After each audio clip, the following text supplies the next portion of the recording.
네, 안녕하십니까. 깡세클럽 강재훈입니다. 깡세 인사이드.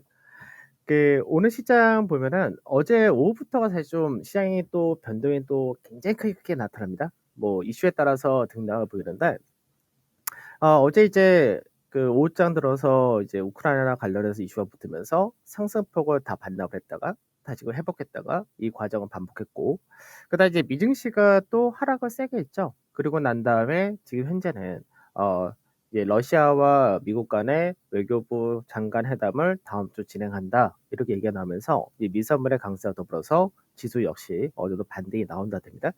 그러니까 우크라이나 이슈 갖고 계속 왔다 갔다 냉탕, 온탕 왔다 갔다 한다 이렇게도 볼 수 있는데 좀 재밌기도 합니다. 그러니까 바이든 대통령이 16일 날 러시아가 침공한다고 하니까 시장에서는 우려감을 크게 받았다가 러시아가 15일 날 철수를 했고요. 그러고 나서 이제 며칠 내 우크라이나에 대해서 러시아가 다시금 침공할 거다라고 얘기했었는데 바로 다음 주 회담을 한다고 하니까 그러면 회담을 한다가 되면은 실질적으로 이제 러시아가 우크라이나에 대해서 공격을 한다거나 이런 것도 또 안 맞는 얘기가 되겠죠. 그러니까 바이든 대통령이 얘기하면 거의 다 반대가 되는 케이스가 되고 있는데 예전에 러시아 같은 경우가 아주 옛날인데 러일 전쟁이 있었을 때 그때 이제 어떤 일이 있었냐면은 러일 전쟁을 막기 위해서 회담하고 있었는데 그때 이제 일본이 이제 선제 공격, 기습 공격을 했었죠. 그래서 러시아가 그 당시에 엄청나게 비난했었기 때문에 그래서 외무부 장관 회담을 하는 동안에 러시아가 뭐 돌발 행동을 하거나 그럴 가능성 없다라고 보고 있습니다. 예전에 한번 그랬던 역사적 이력이 있기 때문에. 그래서 이렇게 되면은 실질적으로 이제 주말을 앞두고 불확실성이나 우려감은 사실 없다. 이렇게도 볼 수 있는 케이스가 되는데 지금 현재 수급적인 부분에서는 외국인들이 현물과 선물을 동반 매도를 하고 기관 역시도 소폭 매도를 한다가 되죠. 그러다 보니까 우선 외국인과 기관의 매수가 어저께도 시총 상위를 중심으로 들어왔었기 때문에 오늘 반대되는 케이스가 되면서 IT라든지 자동차 그리고 약세를 보이는 반면에 강세를 띈다는 것이 뭐 시장에서 실적 대비 가장 대형주 내에선 저평가된 것이 HMM이니까 해운 쪽. 그다음에 오늘 순수학이 굉장히 강하죠. 뭐 롯데케미칼을 비롯해서 대한유화라든지 효성TNC라든지 금호석유 전체적으로 순수학 쪽이 굉장히 강하다 됩니다. 그다음에 건설 역시도 강세를 좀 띈다가 되죠. 그리고 이제 조선도 마찬가지 강세를 띈다. 그리고 나서 이제 원전 관련주 윤석열 후보의 지지율이 굉장히 높다. 그러니까 뭐 탈원전 어쩌고저쩌고 했던 부분에 따른 반대 급부가 이어진다. 이렇게 되는 케이스인데 재밌는 걸 좀 생각을 해보죠. 해운하고 순수와 건설 조선 이들의 강세 배경이 뭘까? 물론 뭐 업황이 좋아진다, 그동안 피크가 놀라 있었다, 저평가다 이런 것들 제외하고 우리가 지금 시장에서 놓치고 있는 게 하나가 사실 있긴 합니다. 그게 뭐냐면 지금 시장에서 우크라이나 이슈에 따라서 너무나 시장에서 그쪽에 초점이 맞춰 있는데 이거하고 이제 미국에서의 금리 인상이라는 부분은 이미 앞서부터 계속 했던 내용이기 때문에 사실 새로운 내용은 아니죠. 그러면 이런 내용이 왔다 갔다 하는 사이에 계속해서 하나 말이 나오는 게 뭐냐면 "이란과의 핵 협상이 타결되어 간다." 이 얘기가 있죠.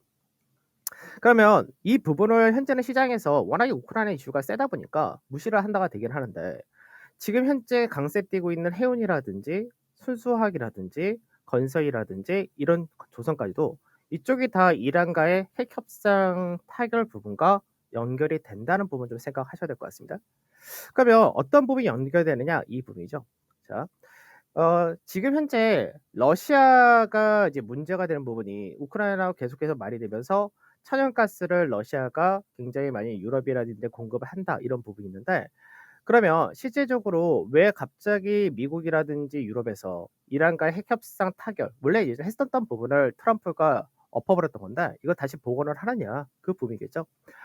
약간 좀 오래된 자료이긴 합니다. 2014년 기준이긴 한데 이란 같은 경우가 러시아 다음으로 전 세계에서 천연가스 매장량이 가장 많은 국가이죠. 더군다나 유럽하고도 굉장히 가까운 위치에 있다가 됩니다. 즉 시장에서 러시아와의 문제가 생기게 될 경우 이란을 뭘로 만든다는 얘기죠? 대안으로 만들겠다는 얘기죠. 그래서 이란과의 핵 협상을 타결시켰다. 즉 러시아와의 이런 문제가 지속적으로 장기화될 때를 이미 대비를 하고 있다로 생각해야 되겠죠. 그래서 원유도 마찬가지로 이란이 상당히 많은 케이스이기 때문에 지금 미국에서 바이든 대통령 같은 경우 지지율이 낮아진 부분을 회복하려면 우선 소비자 물가 지수를 떨궈야 되는데 그 부분에 따라서 준비를 하고 있다 이렇게 도 되겠죠. 더군다나 유럽도 마찬가지로 여기에 따른 모멘텀을 가진다가 될 겁니다. 그러면 이란과 우리나라 같은 경우는 교육 규모가 어떻게 되냐 이렇게 보면은 2010년도까지는 현재 뭐 이것도 10년이 넘어간 이야기니까 이때하고 가격이 많이 차이가 나긴 하지만 이 당시가 우리나라가 174억 불 정도의 이란과 우리나라 교육 규모가 있었던 건데 이 부분이 계속해서 축소돼 가지고 그 이후에는 거의 없다가 돼 버리죠. 그러면 우리나라가 이란과의 교역액이 다시금 개선이 될 수 있다. 이 부분도 연동될 수 있는데 실제로 이제 우리가 이란과의 이제 어느 정도 교역을 할 때 가장 시장에서 비중이 컸던 것이 바로 건설입니다. 그래서 건설 같은 경우는 2009년도까지 수주 받았던 것이 이 당시에는 뭐 한 24억 불 정도 이 수주를 받았던 그 2009년도 같은 경우는 그 정도 받았었는데 이 부분이 그 이후로 없어졌었죠. 그러다가 이란과의 협상이 타결되면서 이제 2016년부터 17년 동안 이제 이 기간이 이제 시장에서 다시금 이란에 대한 제재가 완화되고 봉쇄가 풀리면서 그 당시 우리나라가 대규모의 이제 기업들이 이란에 가면서 수주를 받았던 이력이 있습니다. 그럼 그 당시 수주를 가장 많이 받았던 회사가 어디냐? 대림사람이었습니다. 그러니까 지금은 DL이신데 이 당시에 이란이 이제 그동안 경제 봉쇄를 하다가 이거를 풀어준다가 되니까 여러 가지 인프라 투자를 비롯해서 오일이라든지 가스 관련된 정유시설이라는 것들, 개선사업, 정제시설이라든지 이런 것들 다 했었던 그런 과정이 있었는데 그래서 그 당시에 전체적으로 MOU는 대부분 체결했었다가 됩니다. 그래서 가계가 다 맺었었는데 이게 본계화까지 정리를 못했었던 거죠. 결국 미국에서 다시 엎어버렸기 때문에. 그래서 이란과의 핵협상 타결을 현재는 유럽이라든지 미국이라든지 할 수밖에 없는 여건을 만들어가기 때문에 이런 부분이 시장에서 우리나라 정유화학회사 같은 경우도 이제 좀 더 원유라 이런 것들 좀 더 싸게 다시금 공급받을 수 있다는 기대치도 형성이 될 수 있고요.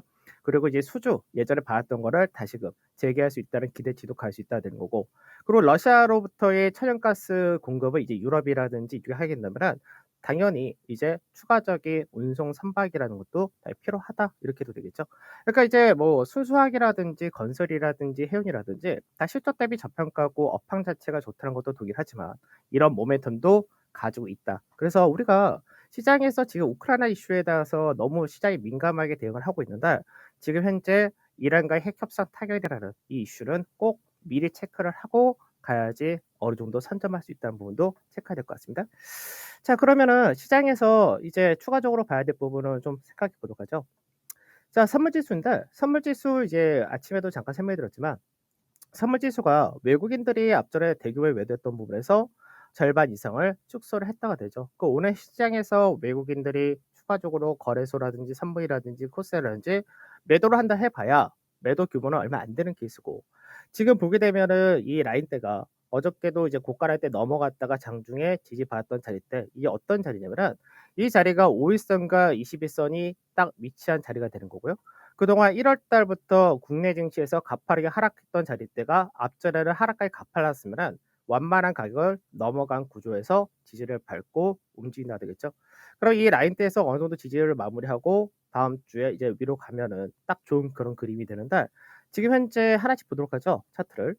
그러면 우선은 선물 지수가 현재 오늘 보게 되면은 시장에서 저점을 만들었던 자리대가 요 녹색 선이 5일선이고요. 그다음에 요 보라색 올리브 선이 이제 21선이 되는데 이 라인대에서 오늘 그대로 지지를 받았다 된 거고 그러고 나서 반등을 하면서 저항을 받았던 자리대가 어제 시장에서 급등하다가 내려왔다가 왔다 갔다 해서 이 자리대 우선 저항을 인식했다 정도. 그러면 전체적인 그림은 똑같죠. 시장에서 전체적으로 돌파하고 지지 밟고 위로 가면 되는 그림. 이거를 기대할 수 있다는 얘기가 되는 거고 그다음 코스닥도 마찬가지로 현재는 반등세가 나온다 이렇게 되는 케이스인데 코스닥도 어제 같은 경우는 결과적으로 저항을 받았다가 된 자리가 890포인트 전후에서 저항을 받았다 이렇게도 볼 수 있는데 실제 이 라인대가 추세의 저항을 받는 자리다 이렇게 봐야 될 것 같습니다. 그러면 오늘 시장에서 지지를 받았다는 자리대가 860에서 65포인트 자리 여기서 지지 받았다 되면은 지금 코스닥 같은 게 3분할 이 되겠죠.